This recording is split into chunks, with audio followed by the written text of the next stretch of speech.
விகடன் நேயர்களுக்கு வணக்கம். Tamil Nadu 2026 election 360 degree அப்டேட்ஸ்ல இன்னைக்கு நம்ம தாவேகாவோட வேட்பாளர் லிஸ்ட் அதை பத்தி தான் பேச போறோம். நம்மளோட ஸ்ரீராம் இருக்காரு. தொடர்ச்சியா தாவேகா குறித்த செய்திகளை தொடர்ச்சியா சேகரிச்சுட்டு அது குறித்த செய்திகளை கொடுத்துட்டு இருக்கவரு. அன்றும் இன்றும் என்றும் தரம் என்றாலே சக்தி மசாலா. இது மக்களின் 49 ஆண்டு கால நம்பிக்கை. சிக்கனமாய் போட்டாலும் சிறப்பா இருக்கும். வணக்கம். வணக்கம். ஆமா, முதல்ல என்னன்னா எல்லாருமே வெளிப்படையா நேர்காணல் அப்படின்னு போடுறாங்க.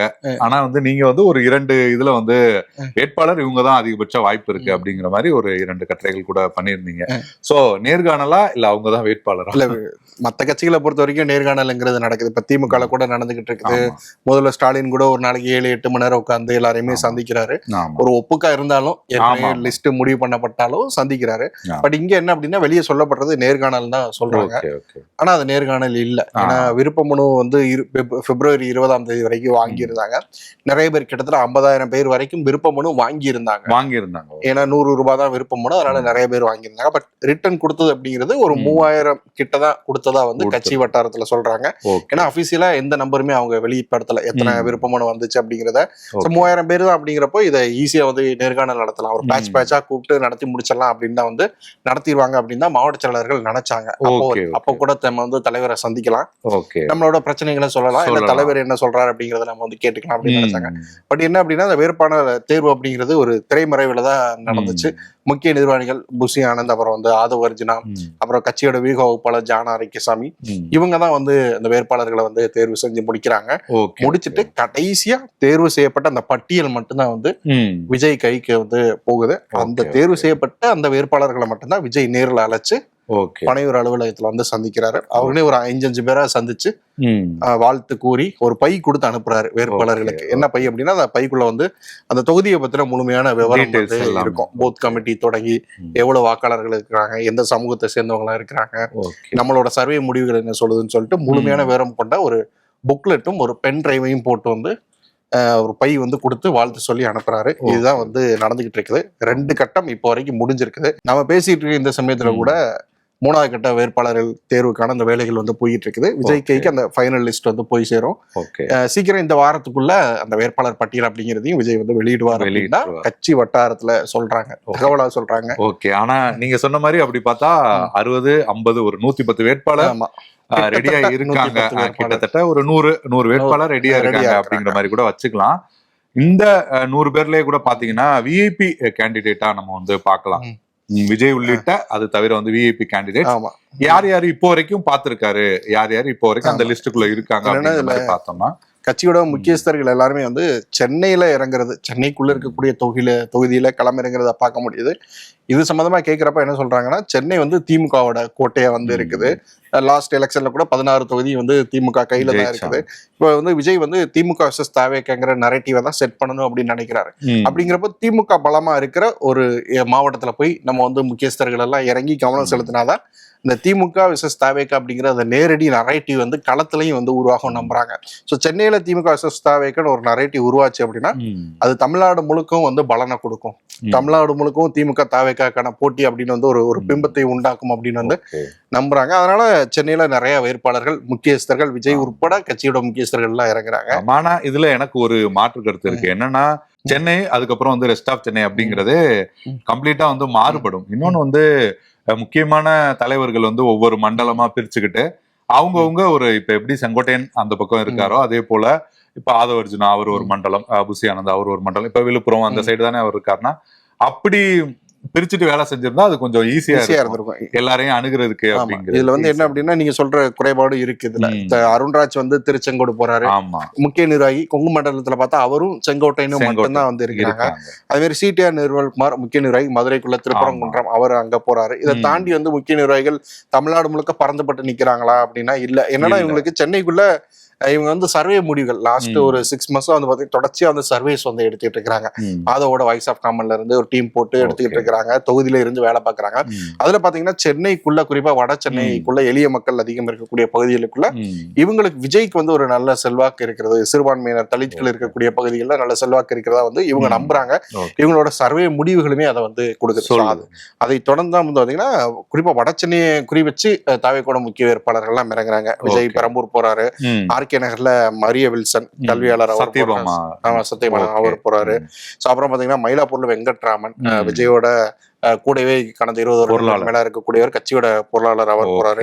குளத்தூர் விஎஸ் பாபு அதிமுக இருந்து வந்தாரு, அவர் குளத்தூர்ல தான் வேலைகளும் பார்த்துட்டு இருந்தாரு, அவருக்கு குளத்தூரை கொடுத்திருக்காங்க. வெள்ளிவாக்கத்துல ஆதவர்ஜனா விஜயோட தொகுதி பக்கத்திலேயே வந்து விஜய் பெரம்பூருக்கு அந்த பிரச்சாரத்துக்கு வந்தா அப்படியே இந்த பக்கமும் பிரச்சாரத்துக்கு கூட்டு வந்துடலாம் அப்படிங்கிற ஒரு ஐடியாவோட பண்ணியிருக்கிறாரு. எழும்பூர் ராஜ்மோகன் கட்சியோட கொள்கை பரப்பு செயலாளர், அவர் வந்து எழும்பூரை சூஸ் பண்ணியிருக்கிறாரு. தனி தொகுதி, நல்ல வாய்ப்பு இருக்கிறதா நம்புறாரு. 1000 விளக்கு அவர் வெள்ளிவாக்கம் ஜேசிடி பிரபாகர் முயற்சி பண்ணாரு, அவரோட ஜெயிச்சிருக்கக்கூடிய தொகுதி ஜெயிச்சிருக்காரு.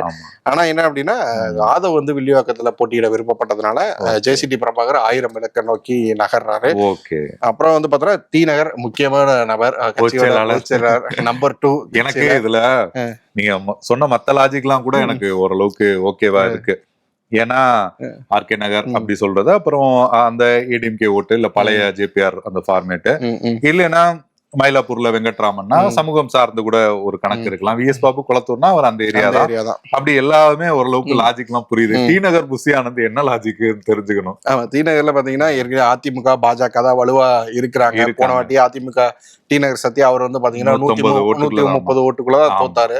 இந்த முறையும் அதிமுக சத்யாவும் வேலை பாக்குறாரு, பாஜக வினோஜ் பீசலும் வேலை பாக்குறாரு. ரொம்ப ஒரு நம்புறாங்க அந்த தொகுதி கைக்கு வந்துரும் சொல்லிட்டு. அப்படி இருக்கக்கூடிய தொகுதியில போய் ஆனந்த் நிக்கிறாரு அப்படின்னா என்னன்னா அது வந்து ஒரு அர்பனா இருக்கக்கூடிய தொகுதி, விஜய்க்கு வந்து நல்ல செல்வாக்கு இருக்குன்னு வந்து நம்பி போறாரு. பட் அதை தாண்டி இதுல பெரிய கால்குலேஷன்ஸ், ஏன்னா பொதுவாவே சென்னைக்குள்ள ஒரு நல்ல ஆதரவு இருக்கும் நம்புறாங்க. ஆனா என்னன்னா பொதுவா சென்னைக்குள்ள இப்ப நம்ம ஆரம்பத்திலே பேசணும், திமுகவே சென்னையோட கோட்டை தானே. ஆனாலுமே கூட டி நகர் ஓட்டர்ஸ் எப்போதுமே வேற மாதிரி வாக்களிப்பாங்க. இன்னொன்னு அந்த மாற்று அப்படின்னு வர்றவங்களுக்கு வந்து டி நகர் நீங்க அந்த டேட்டா எடுத்து பாத்தீங்கன்னா, உதாரணமா நம்ம சமீப உதாரணம் நாம் தமிழர் தானே இருக்காங்க. அவங்க நீங்க சென்னையில மற்ற இடங்கள்ல கூட ஓரளவுக்கு நல்ல வாக்கு வாங்கியிருப்பாங்க, டி நகர்ல கம்மியா தான். இல்ல என்னன்னா இதுலதான் கட்சிக்குள்ளேயுமே இதுல இன்னொரு விதமான பேச்சுமே இருக்கு. என்ன அப்படின்னா இப்ப டி நகர் வந்து ஆனந்த் போறாரு, ஆனந்த் அந்த டி நகரை ஜெயிக்கிறது ரொம்ப கஷ்டம் அப்படிங்கிறப்ப இந்த டி நகர் தொகுதியை வச்சுதான் அந்த கூட்டணி பத்தின விஷயங்களும் சமீபத்துல வந்து பேசப்பட்டது. இதுக்கும் அதுக்குமே தொடர்பு படுத்தி பேசுறாங்க. அதாவது அதிமுக பாஜக என்டிஏ கூட்டணிக்குள்ள போனா இந்த தொகுதியை ஜெயிக்கிறது அப்படிங்கிறது ரொம்ப ஈஸியா இருந்திருக்கும் ஆனந்துக்கு. ஸோ சமீபத்தில் ஆனந்தும் ஒரு மாவட்ட செயலர் கூட்டத்தையும் நடத்தி கூட்டணிக்கு போலாமா வேணாமான்னு கேட்டிருந்தாரு. நிறைய மாவட்ட செயலர் கூட்டணிக்கு போலான்னு வந்து சொல்லியிருந்தாங்க. ஓகே. ஸோ இதை வந்து அதோட ஒரு கனெக்ட் பண்ணி வந்து பிளான் பண்ணி அவருக்கு வந்து தனி ரூட்ல வந்து பிளான் பண்றாரு அப்படின்னு சொல்லி அதுக்கப்புறம் விஜய் கூப்பிட்டு கண்டிச்சதாகவும் வந்து செய்திகள். திருச்செங்கோடு சொன்னீங்க, அருண்ராஜ் அவர் சமூகம் சார்ந்த ஒரு ஊர் அப்படிங்கிற மாதிரி அங்க போவார்னு நினைக்கிறேன். ஸ்ரீரங்கம் கூப்பாகிருஷ்ணன் அவர் ஏற்கனவே நின்றுருக்காரு, தேர்தல் கூட சமூகம் சார்ந்த அப்படி நிக்கிறாரு. திருப்பரங்குன்றம் சிடிஆர் நிர்மல்குமார் வந்து நிக்கிறாரு. அங்க இருக்கக்கூடிய நிர்வாகிகள் மத்தியில தன்னை அதிகமா வந்து இணக்கப்படுத்திக்கிறாரு. ஓகே, சமூகம் சார்ந்த அப்படி கூட இருக்கு. அது மாதிரி வால்பாறை சொன்னீங்க, ஸ்ரீதரன் அவர் முன்னாள் சட்டமன்ற உறுப்பினர் அதிமுக, அவர் வந்து அங்கேயே நிக்கிறாரு. அடுத்து மாவட்ட செயலாளர்களா நம்ம பார்த்தோம்னா நிறைய மாவட்ட செயலாளருக்கு தான் வந்து கொடுத்துருக்காங்க. நம்ம நிறைய மாவட்ட செயலாளர்களுக்கு கொடுத்துருக்காங்க. என்ன அப்படின்னா இதுலயுமே ஒரு டிஃபரன்ஸ் ஆஃப் ஒப்பீனியன்ஸ் நிறைய இருக்கு. பொதுச் செயலாளர் ஆனந்துக்கு நெருக்கமான மாவட்ட செயலாளர்கள் எல்லாருக்குமே முதல்ல டிக்கெட் அடிச்சுட்டு வராங்க. அவர் வந்து தனக்கு சாதகமானவங்களை வந்து முதல் லிஸ்ட்லயே வந்து உள்ள சொருகி விட்டாரு அப்படிங்கிற மாதிரி பேச்சுக்கள்லாம் இருக்கு. அதே மாதிரி இவங்க எல்லாருமே ஆனந்த் சூஸ் பண்ணியிருக்கிற மாவட்ட செயலாளர்கள் எல்லாருமே வந்து செலவு பண்ணக்கூடியவங்க. ஒரு 2 to 3 கோடி ரூபா வரைக்கும் ஒரு தொகுதிக்கு வந்து அவங்களால செலவு பண்ண முடியும். அந்த ஒரு எபிலிட்டி வந்து அவங்களுக்கு இருக்கு.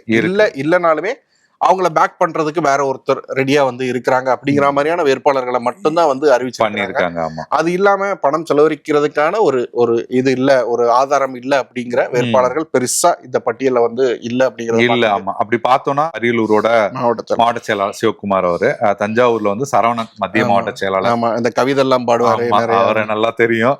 திருவள்ளூர்ல வந்து எம்எல் பிரபு, திருவள்ளுவர் தென்மேற்கு மாவட்ட செயலர். டாக்டர் அவரு எம்எல் பிரபு வந்து வழக்கறிஞர். ஓகே, வழக்கறிஞர் எம்எல் பிரபு. அதுல கொஞ்சம் பிரச்சனைகள் இருக்கு மாதவரம் தொகுதிக்குள்ள. இவருக்கு மாவட்ட செயலாளர் பொறுப்பு கொடுத்ததே அங்க ஒரு 2-3 குழுக்களுக்கு வந்து பிடிக்கல. நாங்க வேலை செஞ்சிருக்கோம், இவருக்கு எப்படி கொடுத்தீங்க அப்படின்னு சொல்லிட்டு உள்ள கொஞ்சம் ஒரு மாதிரியான முரண்பாடுகள் நிறைஞ்ச இடமா தான் வந்து. அதே மாதிரி ராணிப்பேட்டையோட கிழக்கு மாவட்ட செயலாளர் அவர் அரக்கோணம் காந்திராஜ் அவர் பேர் இருக்கு. அதே போல விருகம்பாக்கம் என்ன கதை? சபரிநாதன். விக்ரமாகம் சபரிநாதன் இது ரொம்ப முக்கியமா ஒரு மாதிரி எமோஷனல் பாண்டிங் தான் சொல்லணும். ராஜேந்திரன் விஜய் கூட எப்பவுமே இருக்கக்கூடிய நபர். அவரோட முதல் படத்துல இருந்து விஜயோட இருக்கக்கூடியவர். ஒரு ஓட்டுநரா ஆரம்பிச்சவர். இப்போ விஜய் கூட ஒரு நலம் விரும்பியா அவர் கூடவே எங்க போனாலும் விஜய் வந்து ரொம்ப நம்பகமா நம்புற ஆள் வந்து ராஜேந்திரன். அவரோட பையன் தான் சபரிநாதன். அவருக்கு வந்து முதல்ல மாவட்ட செயலாளர் பொறுப்பு கொடுத்திருந்தார். விஜய் வந்து இவருக்கு ராஜேந்திரனுக்கு ஏதாவது பண்ணணும் அப்படின்னு வந்து விருப்பப்பட்டிருக்கிறாரு. அதன்படிதான் அவரோட பையனுக்கு வந்து மாவட்ட செயலர் போஸ்டிங் கொடுத்தாங்க. விருகம்பாக்கம் தொகுதியை மட்டும் வந்து சோ இப்போ சீட்டுமே வந்து அவருக்கு வந்து அலாட் பண்ணிருக்காங்க. விருகம்பாக்கம் விஜய் நிக்கிறதா முதல்ல அதிகம் வந்து பேசப்பட்டுக்கிட்டு இருந்துச்சு. அவர் வீடெல்லாம் இருக்கு, பழைய வீடெல்லாம் இருக்கு அப்படின்னு. சோ கூட்டணிக்கே போனாலும் இந்த தொகுதியை விட மாட்டோம் அப்படின்லாம் வந்து தாவேக்கு சைடு வந்து பேசிக்கிட்டு இருந்தாங்க. முக்கியமான தொகுதி. விஜய் பர்சனலா வந்து இன்ட்ரெஸ்ட் காட்டக்கூடிய தொகுதியா வந்து இருக்கும். விஜயகாந்துமே அப்படி ஒண்ணு பண்ணாரு. எழும்பூர்ல வந்து நல்ல தம்பி வந்து அவர் ரொம்ப சைக்கிள் கடை வச்சு அப்படி இருக்கிறவர் தான் பொருளாதார ரீதியா அப்படி. ஆனா வந்து அவர் தான் ஆரம்ப காலத்திலே ரசிகர் மன்றம் சென்னையில ஆரம்பிச்சவர் அப்படி இப்படின்னு ரொம்ப ஒரு எளிய பின்புலம் வந்ததுனால அவரை வந்து எம்எல்ஏ ஆக்குனாங்க. அதுக்கப்புறம் கட்சியில எல்லாம் பெரிய பெரிய பொறுப்பு கொடுத்தாங்க. சோ நிறைய விஜயகாந்தோட இது வந்து நிறைய இருக்கு. விஜயகாந்தோட வீடுமே வந்து இந்த தொகுதிக்குள்ளதான். அடுத்து பாத்தீங்கன்னா கிணத்துக்கடவு விக்னேஷ், கோவை தெற்கு மாவட்ட செயலர். இவரை பார்த்திருக்கேன், ரொம்ப ஆக்டிவா இருக்கவர். அடுத்து வந்து சேலம் தெற்கு தொகுதி பார்த்திபன். இது வந்து சேலம் புசியானதுக்கு நெருக்கமானவர். விஜய்க்குமே தனிப்பட்ட முறையில தெரிஞ்சவர். ரொம்ப வருஷமா வந்து மக்கள் இயக்கம் ரசிகர் மன்றத்துல இருந்தே வந்து இருக்கக்கூடியவர். சேலத்துல விஜய் கூட்டிட்டு போய் ஒரு 10-15 வருஷத்துக்கு முன்னாடியே பெரிய நலத்திட்ட உதவிகள் வழங்கும் நிகழ்ச்சிகள் நடத்திருக்காரு. இப்பவுமே கட்சி நிகழ்ச்சிகள்ல எப்பவுமே முன்ன நிக்கக்கூடியவர் தான். இப்போ ஆஃப்டர் கரூருக்கு அப்புறமும் விஜய் போன மாவட்டங்கள்ல சேலம் மாவட்டமும் ஒண்ணு. அங்கேயுமே இந்த இவரோட முக்கியத்துவத்தை வந்து பார்க்க முடிஞ்சது. அடுத்து புதுக்கோட்டை தொகுதி பர்வேஸ், மத்திய மாவட்ட ஏறக்குறைய புதுக்கோட்டை விஜய் அவரு சுத்திட்டு இருக்காரு. அவர் வந்து புஷி ஆனந்துக்கு மிக மிக நெருக்கமானவர். கட்சிக்குள்ள புஷி ஆனந்தோட நிழல் மாதிரி சுத்திக்கிட்டு இருக்கக்கூடியவர். மிக முக்கியமான கவுன்சிலர் வேற. மக்கள் இயக்கமா நின்று கடந்த உள்ளாட்சி தேர்தலில் போட்டியிட்டப்ப ஜெயிச்சு வந்த நபர். முக்கியமானவர், கட்சிக்குள்ள முக்கியமானவர். இவருக்கு சீட் இருக்குன்னு கண்டிப்பா எல்லாரும் எதிர்பார்த்த மாதிரியே புதுக்கோட்டை வந்து கொடுத்திருக்காங்க. அவங்க அப்பா வந்து ஏடிஎம்கே. அந்த ஒரு அரசியல் செல்வாக்கு, பாரம்பரியம், பொருளாதார ரீதியாகவும் செல்வாக்கு இருக்கு. எல்லாமே வந்து இருக்கக்கூடிய வேட்பாளராக தான் இருக்கிறார். அதே போல கன்னியாகுமரி கிழக்கு மாவட்ட செயலாளர் நாகர்கோவில் மாதவன் அவர் வந்து இருக்காரு. திருவள்ளூர் வடக்கு மாவட்ட செயலாளர் கும்மிடிப்பூண்டி விஜி. அதுக்கப்புறம் திருக்கோவிலூர் பரணி பாலாஜி. முதல் மாநாடு விக்கிரவாண்டியில போட்டப்ப முன்ன நின்று நடத்தின மாவட்ட செயலாளர்கள்ல ஒருத்தர் பரணி பாலாஜி. கிழக்கு மாவட்ட செயலாளர். ரொம்ப சின்சியரா ஒர்க் பண்ணக்கூடியவர் அப்படின்னு வந்து கட்சிக்குள்ள பேர் எடுத்தவர். இப்ப மட்டும் இல்ல, விஜய் வந்து இந்த திருநெல்வேலி சைடு தென் மாவட்டங்களுக்கு அந்த வெள்ள பாதிப்புகள் ஏற்பட்டப்ப நலத்திட்ட உதவிகள் வாங்க போனாரு. அப்ப கூட ரொம்ப இன்ட்ரெஸ்டா வந்து முன்ன பெருசா விளம்பரம் தேடிக்காம நின்று ஒர்க் பண்ணக்கூடியவர் அப்படிங்கிற ஒரு பேர் வந்து உண்டு. அடுத்து வந்து திருமயம் சிந்துஜா. இவங்க வந்து நான் தேடி பார்த்த வரைக்கும் அவங்க மாவட்ட செயலாளரும் இல்ல புதுக்கோட்டையோட அந்த 3 மாவட்டத்திலயுமே. நான் சொன்ன ஒரு விஷயம் இருக்குல்ல, அந்த செலவு பண்ணக்கூடியவங்க அந்த ஒரு இவங்க கொஞ்சம் ஆக்டிவா தான் இருக்காங்க, வேலை பண்றாங்க, ஆல்ரெடி ஆரம்பிச்சிட்டாங்க. இவங்க கன்ஃபார்ம் பண்றதுக்கு முன்னாடி ஒரு மாதிரி வாய்மொழி உத்தரவின் பேர்ல திருமயத்துல வந்து வேலையை ஆரம்பிச்சுட்டாங்க. இப்ப கன்ஃபார்ம் பண்ணிருக்காங்க. அப்புறம் தாம்பரம் சரத், நம்ம லாஸ்ட் ஃபியூ டேஸா வந்து சோசியல் மீடியால சரத் வீடியோ வந்து நிறைய பாத்துக்கிட்டு இருக்கிறோம். அவர் தான் ஒரு அந்த ரசிகர் படைக்கு மத்தியில வந்து நல்லா அவங்களை வந்து திரட்டி கூட்டங்கள் நடத்தக்கூடிய ஒரு நபரா வந்து பார்க்கப்படுறாரு. அடுத்து வந்து குண சரவணன் செஞ்சியில நிக்கிறாரு. அவர் வந்து விழுப்புரம் வடக்கு மாவட்ட செயலாளர். ஸ்ரீபெரும்புதூர்ல வந்து தென்னரசு. வேளச்சேரி விஜய் தாமு. இது இன்னும் கன்ஃபார்மா அப்படிங்கிறது நம்மளால இன்னும் 100% உறுதிப்படுத்த முடியல. வேளச்சேரியில ஒரு சில தொழிலதிபர்கள் ஒரு சிலர் கேட்கறதாவும் சொல்றாங்க. பட் அது எதுவும் கிளிக் ஆகலைன்னா வேளச்சேரிக்கு மாவட்ட செயலாளராக இருக்கிற தாமு தான் வந்து நினைப்பாரு. தாமு 25-30 வருஷமா வந்து மக்கள் இயக்கத்துல இருந்து வந்தவர் தான். ஏதோ ஒரு குழுலையுமே அவரை போட்டாங்களா தேர்தல் எல்லாமே. முக்கியமான நபர், சென்னைக்குள்ள இருக்கிற மாவட்ட செயலாளர் அப்படிங்கிறதுனால பனையூர் அலுவலகத்துல அடிக்கடி முகம் காட்டக்கூடிய ஒரு முக்கியமான நபரா இருக்கு. அடுத்து காரைக்குடி பிரபு கிழக்கு மாவட்ட செயலாளர். அவருமே வரக்கூடிய சிவகங்கையின் விஜய் மாதிரி, காரைக்குடியின் விஜய் மாதிரி அவர் வந்து தனிப்பட்ட முறையில ஒரு சுயேட்சை வேட்பாளர் மாதிரி இறங்கி வேலை பார்க்க ஆரம்பிச்சிட்டாரு. அதனால அவர் தெரியும், எல்லாருக்குமே தெரியும். அவரோட வேலைகள் எல்லாம் தெரியாத ஆட்கள் இல்ல. இன்ஸ்டாகிராம் பக்கம் போறவங்க எல்லாருக்குமே தெரிஞ்சிருக்கும். ஆமா. அடுத்து வந்து அம்பத்தூர் பாலமுருகன். ஆமா, இவரும் கொஞ்சம் சைலண்டா ஒர்க் பண்ணக்கூடியவர் அப்படிங்கிறாங்க. சென்னை சுற்றி இருக்கிற சரௌண்டிங்ஸ்ல முதல்ல வந்து டிக்கடிக்கப்பட்ட பேர் வந்து பாலமுருகன் அப்படின்னு சொல்றாங்க. மக்கள் இயக்கமா இருந்த சமயத்திலேயே நிறைய தொகுதிகள், நிறைய மாவட்டங்கள் இவர் கண்ட்ரோல்ல இருந்து நிறைய பேரை வளர்த்து விட்டு இருக்கிறதாவும் கட்சிக்குள்ள வந்து சொல்றாங்க. அடுத்து பாபநாசம் அசாருதீன், அணைக்கட்டு வந்து வேல்முருகன். திருவிக்கா நகர் யார் நிக்கிறதுக்கு வாய்ப்பு இருக்கு? திருவிக்கா நகர் சிவா, பெரம்பூர் சிவான்னு சொல்லிட்டு ஒரு தகவல் வந்து ஓடி இருக்குது. ஆனா அது இல்ல. பெரம்பூர்ல விஜய் நிக்கிறாரு. அந்த பெரம்பூர் தொகுதியோட மாவட்ட செயலாளர் தான் சிவா. நாம அவர்கிட்டயே பர்சனலா கேட்டோம், உங்க பேரு திருவிக நகர்ல வந்து பேசப்படுது அப்படின்னு. இல்ல, நான் எங்கேயும் நிக்கல, இந்த தொகுதியில மட்டும் தான் வந்து கான்சென்ட்ரேட் பண்ண போறேன், வேலை பண்ண போறேன்னு சொல்லிட்டாரு. அதனால அந்த வந்து உண்மை. ஆமா, அதான் எப்படி அந்த தொகுதியோட பொறுப்பாளர் வந்து அவருக்கு தானே தெரியும். அவர் வந்து 40,000 உறுப்பினர்கள் அவர் நிக்கிறத விட கட்சியோட தலைவர் வந்து நிக்கிறப்போ இன்னும் கூடுதலா கான்சென்ட்ரேட் பண்ண தேர்தல் பணிமனை எல்லாமே விஜய்க்காகவே தனியா வந்து ஒரு ஆபீஸ் மாதிரியே செட்டப் எல்லாம் வந்து போட்டு வச்சிருக்காங்க. பெரம்பூர்ல வேலையை ஆரம்பிச்சிட்டாங்க.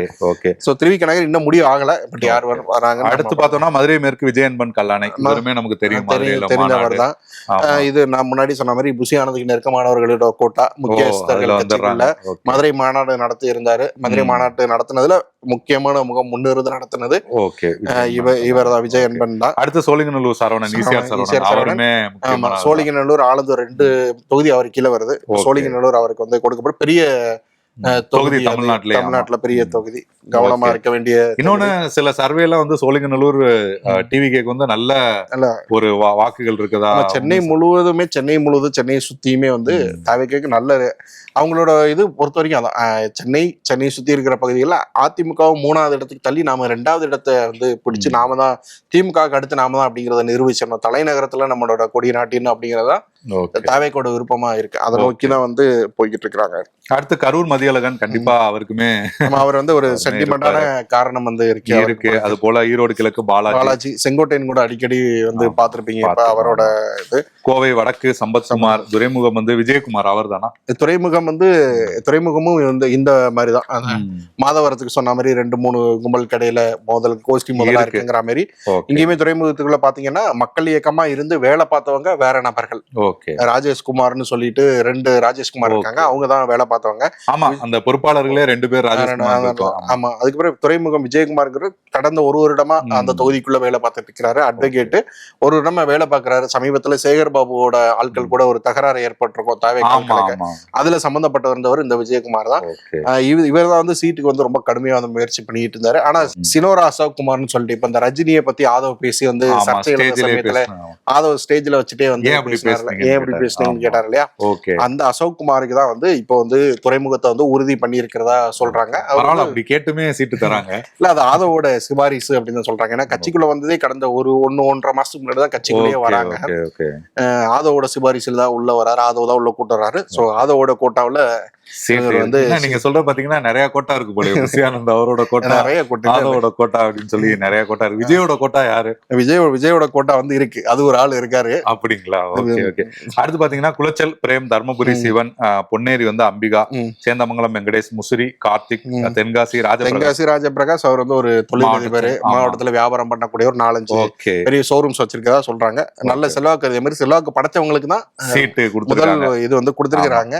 ஆனா அதுக்கு காரணமும் சொல்றாங்க. அவங்க தரப்பு என்ன சொல்றாங்கன்னா, அதிமுக ஒரு தொகுதிக்கே வந்து நம்ம வந்து தேர்தல் செலவு 40 லட்சம் தான் செலவு பண்ணணும்னு சொல்றாங்க.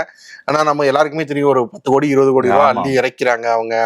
அவங்களுக்கு எதிராக நிக்கணும் அப்படின்னா குறைஞ்சபட்சமா ஒரு 2 கோடி 3 கோடி செலவு பண்றவங்களா இருந்தா மட்டும் தான் நிக்க முடியும். அதனாலதான் இப்படி நிக்க வைக்கிறோம்னு சொல்லிட்டு ஒரு பக்கம் காரணம் சொல்றாங்க. பட் இருந்தாலும் அதெல்லாம் இல்லாத நபர்கள் வந்து இன்னொரு பக்கம் கட்சிக்குள்ள கொஞ்சம் அப்செட்டா தான் இருக்கிறாங்க. ஏன்னா எந்த எதிர்பார்ப்புமே இல்லாம தான் 25-30 வருஷமா விஜய்க்காக போஸ்டர் ஒட்டிய நபர்கள் தான் அதிகம். அந்த மாதிரியான ரசிகர்களாலதான் விஜய் இந்த இடத்தையுமே எட்டி இருக்கிறாரு. ஆனா அப்படி ஒண்ணுமில்லாத ரசிகர்களுக்கு சீட்டு கொடுக்கறதுக்கு வந்து ஒரு பெரிய மனத்தடை வந்து கட்சிக்குள்ள இருக்கிறத வந்து பார்க்க முடியும். ஆனா இப்பதான் அவங்க வந்து ரியல் பாலிடிக்ஸ்னா என்னன்னு தெரிஞ்சிருப்பாங்க. இன்னொன்னு, விஜயகாந்த் தேமுதிகல இருக்கிற சில மூத்த தலைவர்கள் நம்ம வந்து தனியா பேசும்போது அவங்க வந்து சொல்ற கருத்துமே அதுதான் சொன்னாங்க. என்ன சொன்னாங்கன்னா, நாங்க வந்தப்ப எங்களுக்கு இருந்த வரவேற்புன்றது வேற, நாங்க மாநாடு போட்டப்பெல்லாம் எங்களுக்கு இருந்த வரவேற்பு இல்ல வேற. ஆனா நாங்க கொடுத்த கேண்டிடேட் மட்டும் முதல் தேர்தல்லே அந்த 234 நிறைய இடத்துல வந்து ரொம்ப வீக்கா கொடுத்துட்டோம். அவங்களால எதுவுமே பண்ண முடியல. அது மட்டும் நாங்க சரியா பண்ணிருந்தோம்னா நாங்க ஃபர்ஸ்ட் டைமே ஒரு நல்ல இடத்த வந்து பிடிச்சிருக்கலாம். அந்த ரிசல்ட் எங்களோட அந்த அரசியல் இதே மாறி இருக்கும். பட் நாங்க வந்து மிஸ் பண்ணிட்டோம்னு சொல்லி தேமுதிகலுமே சில தலைவர்கள் வந்து இப்போ ஏன்னா அப்ப வந்து ரொம்ப சிஸ்டமேட்டிக்கா ஒர்க் பண்றதுக்கு ஆட்கள் கிடையாது. இப்போ வந்து ஆதவ் வந்து ஒரு டீமை வச்சுட்டு வார் ரூம்ல போட்டு ஒர்க் பண்றாரு. ஆரோக்கியசாமி வியூகங்கள்னு கொடுக்குறாரு.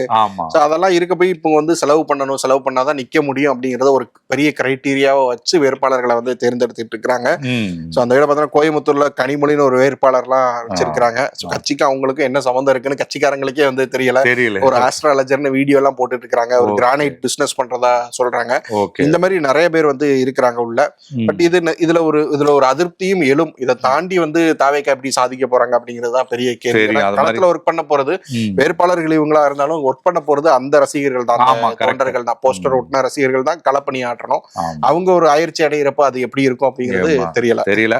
பாப்பிரெட்டிப்பட்டியில திலகவதி, மதுராவையில ரேவந்த் சரண், இவருமே ஆமா பிரபலமான நபர் தான். இவரோட அண்ணன் தான் வினோத் பி செல்வம் பாஜக டி நகருக்கு ரொம்ப ட்ரை பண்ணிக்கிட்டு இருக்கிறாரு. இப்ப வந்து மதுரவாயில ரேவந்த். ஆமா, இவர் கட்சிக்குள்ள விஜய் ரசிகர் தான். ஆரம்பத்துல இருந்தே வந்து தன்னை விஜய் ரசிகரை தான் காமிச்சு படம் தியேட்டர் வச்சு நல்லா ப்ரொமோட் பண்ணிக்கிட்டு இருப்பாரு. சோ இப்போ வந்து கட்சிக்குள்ளேயுமே அந்த வளர்க்குற அஞ்சர் அணியில ஆக்டிவா செயல்பட்டு இருக்காரு. அவருக்கு ரேவந்த் சரண் ஃபிளெக்ஸ் எல்லாம் வைப்பாரு. செலவு பண்ணக்கூடியவர் அப்படிங்கிறது அடிக்கோடி. வாணியம்பாடி, அது மாதிரி வாணியம்பாடியில சையது, மேட்டுப்பாளையம் சுனில் ஆனந்த், கோவை நீங்க சொன்னீங்க கனிமொழி, பாலக்கோடு கோபி, பெண்ணாகரம் அதியமான், பெருந்துறை அருணாச்சலம், செங்கல்பட்டு தியாகு, ஜெயங்கொண்டம் கவிதா ராஜேந்திரன், ஆம்பூர் இம்தியாஸ், சேலம் வடக்கு செந்தில்குமார், ஒசூர் வந்து மஞ்சுநாத், விருத்தாச்சலம் விஜய், விருத்தாச்சலத்திலே ஒரு விஜய் நிக்கிறாரு, ஈரோடு மேற்கு ஆனந்த் மோகன், நாமக்கல் திலீப், கிள்ளியூர் சபின், பத்மநாபபுரம் கிருஷ்ணகுமார், நெய்வேலி ஆனந்த், வாசவநல்லூர் மனோகர், துறைமுகம் நம்ம எக்ஸ்எம்எல்ஏ சமீபத்துல கட்சிக்குள்ள சேர்ந்தவர், துறைமுகம் அசோக், அவர் ரசிகர் மன்ற நிர்வாகி போல, ரஜினி ரசிகர் மன்றம், திருவண்ணாமலை உதயகுமார், பண்டுட்டி மணிகண்டன், பல்லடம் முருகதாஸ். நம்ம பல்லடம் முருகதாஸ் தான் நிறைய பேர் தேடிட்டு இருக்காங்க. யாரு வேலை பார்த்தது ஒருத்தர், வாங்கிட்டு போறது இன்னொருத்தரா, யார் இந்த முருகதாஸ் தேடிட்டு இருக்காங்க கட்சிக்குள்ள நிர்வாகிகள் எல்லாம். அதனால இந்த மாதிரி சிக்கல்கள் நிறைய இருக்கு. ஃபர்ஸ்ட் டைம் வேட்பாளர்கள் போடுறாங்க அப்படிங்கிறதுனால இவங்க வந்து வேற மாதிரி ஒரு கிரைட்டீரியாஸ் வச்சு போடுறாங்க.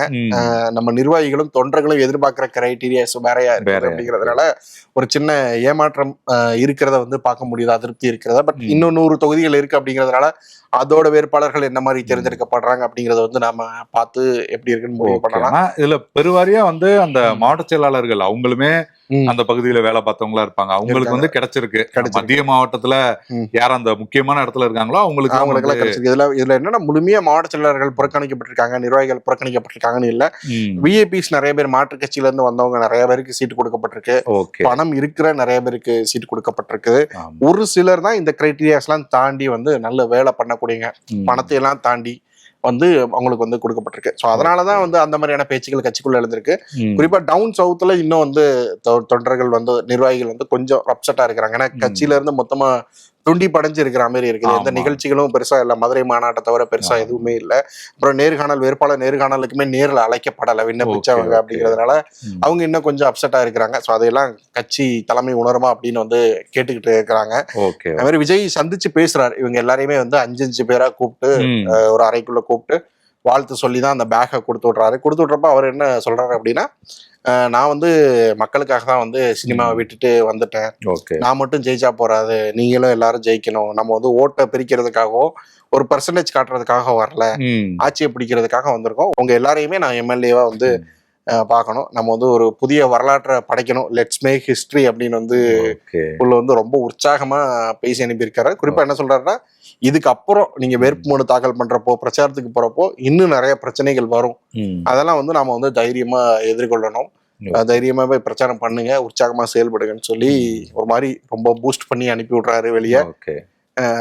இந்த லிஸ்ட்லயுமே பாத்தீங்கன்னா நம்ம ஏறக்குறைய ஒரு 100 பேர் அப்படி பார்த்தோம்னா கூட பெண்களோட எண்ணிக்கை வந்து ரொம்ப குறைவா இருக்கும். அந்த கவலை வந்து இருக்கு கட்சிக்குள்ள. என்ன அப்படின்னா நிர்வாகிகளுக்கு, ஏன்னா விஜய் மையப்படுத்துறது, நீங்க தேர்தல் அறிக்கை மாதிரி சில திட்டங்களை சொல்லியிருந்தார். அது ஃபுல்லா பெண்களை மையப்படுத்தின திட்டம் தான். இந்த எலெக்ஷனே பெண்களை மையப்படுத்த அப்படிங்கிறப்ப அவருக்கு பெண்களோட வாக்குகள் நிறைய போகும்னு சொல்றாங்க. அப்படிங்கிறப்போ உமன் ரெப்ரசன்டேஷன் இதுல கம்மியா இருக்குமோ அப்படிங்கிற மாதிரியான ஒரு இது இருக்கு. அதே மாதிரி இஸ்லாமியர்கள் எவ்வளவு பேர் இருக்க போறாங்க அப்படிங்கிற ஒரு மாதிரியான கேள்வியும் இருக்கு. ஒரு 10-15 பேராவது இருப்பாங்களோ? ஏன்னா மற்ற கட்சியில அவ்வளவு பேர் இருக்க மாட்டாங்க, நம்ம கட்சியில இருக்கணும் அப்படிங்கிற எதிர்பார்ப்பு இருக்கு. சிறுபான்மையினர் ஓட்டுகளை வந்து குறி வைக்கிறாங்க. அப்படிங்கிறப்போ கட்சிக்குள்ள இருக்கக்கூடிய ஒரு சில சிறுபான்மையினர்கிட்ட நம்ம பேசும்போதே இன்னும் அதிகமான ரெப்ரசன்டேஷன் வேணும் அப்படிங்கறத அழுத்தி வந்து சொல்றாங்க. ஓகே.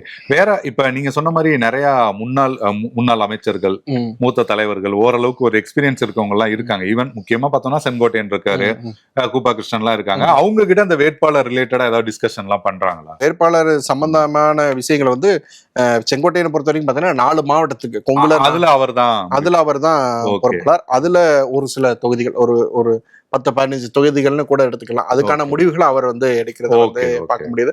பட் அதை தாண்டி மற்ற விஷயங்கள் எல்லாத்தையுமே வந்து புசி ஆனந்த், ஆதவர்ஜனா, ஜான அரக்கிசாமி மாதிரியான நிர்வாகிகள் தான் எடுக்கிறாங்க. அருண்ராஜ் மாதிரியான நிர்வாகிகளுக்கு அவங்களோட சம்பந்தப்பட்ட நாமக்கல், சேலம் பகுதியில் அவர் சொல்ற விஷயங்கள் முக்கியமா வந்து பார்க்கப்படுது. ஸோ இவங்களுக்கு தெரியுது எந்தெந்த, ஏன்னா புசியானந்த் பெரிய அனுபவம் மிக்கவர், இந்த கட்டமைப்பு ஆமா. முழுமையா வந்து தெரிஞ்சவர். அவர் ஆமா. யார் யார் பலம் மிக்கவங்க, யார் யார் செல்வாக்கு மிக்கவங்க, யார் யார்கிட்ட பணம் இருக்கு அப்படிங்கறதுல அவருக்கு வந்து தெளிவா வந்து தெளிவா தெரியும். தெரியும். இல்ல நிறைய விஷயங்கள் இருக்கவும் செய்யுது. நிறைய பேர் வெறும் பணம் மட்டும் இருக்குது, வெறும் தொழிலதிபரா இருக்கிறாங்க. அதனாலேயே அவங்களுக்கு வந்து தேர்தலுக்கு வந்து நிறைய மாவட்டங்களோட பொறுப்பையும் கொடுத்து சீட்டையும் கொடுத்து வச்சிருக்கிறாங்க அப்படின்னு சொல்லிட்டு Okay. குற்றச்சாட்டுகள் இருக்கு. ஏன்னா கட்சிக்கு தொடர்பே வெறும் பணம் இருக்கிறவங்களுக்கு நீங்க கொடுங்க, ஆனா கட்சியில வேலை பார்த்தா பணம் இருக்கிறவங்களுக்கு நீங்க கொடுங்க. ஓகே. கட்சிக்கும் அவருக்கும் சம்பந்தமே இல்லாதவங்களுக்கு எப்படி கொடுக்குறீங்க அப்படிங்கிற மாதிரியான சில கேள்விகளும் இருக்கு. அது அடுத்தடுத்த நாட்கள்ல பெருசா கூட வரலாம். But okay. அந்த மாதிரி விஷயங்களும் இருக்கு. 1-2 தொகுதிகள் வந்து கட்சிக்கு வெளியே இருக்கிறவங்களுக்கும் கொடுக்கறதுக்கான பேச்சுகள் எல்லாமே கூட போயிட்டு இருக்கு. ஓகே. அடுத்து இன்னும் 2 கட்டமா வந்துருன்னு சொன்னீங்க. அந்த பட்டியல்லாம் ஓரளவுக்கு வந்ததுக்கு அப்புறம் அது பத்தியும் வந்து நம்ம பேசலாம். 234 மொத்தமா கையில கொடுத்துட்டாருன்னு நம்ம வந்து பிரிஞ்சு ஆமா. எந்தெந்த சமூகங்களுக்கு எவ்வளவு கொடுத்திருக்காங்க. எவ்வளவு போயிருக்கு, பங்கு போயிருக்குது, சிறுபான்மையினர் எத்தனை பேர் இருக்காங்க, பெண்கள் எத்தனை பேர் இருக்காங்கன்னு முழுமையா வந்து ஒரு பிக்சரை வந்து நம்ம வந்து பார்த்தரலாம். மாவட்ட செயலாளர் எவ்வளவு பேரு, எவ்வளவு பேர் வெளியில இருக்காங்க. இருந்தவங்க எவ்வளவு ஆமா. பேரு, எல்லா கணக்குக்குமே ஒரு முடிவுக்கு வந்து வந்துடலாம். ஆமா. ஓகே. நம்ம அடுத்து ஆமா. இன்னொரு 2 சிட்டிங்ல நீங்க சொன்ன மாதிரி அந்த பட்டியல் வந்தோம்னா அது பத்தியுமே நம்ம வந்து டிஸ்கஸ் விரிவா பண்ணலாம். பார்க்கலாம். நன்றி. நன்றி. உங்களின் விதவிதமான சமையலுக்கு விதவிதமான சுவை தரும் ஒரே மசாலா, இதுதான் அன்பின் சுவையான அடையாளமான சக்தி மசாலா. உங்கள் இல்லங்களில் உள்ளங்களில் தலைமுறையை தொடர்ந்து வரும் தரம் மற்றும் நம்பிக்கை.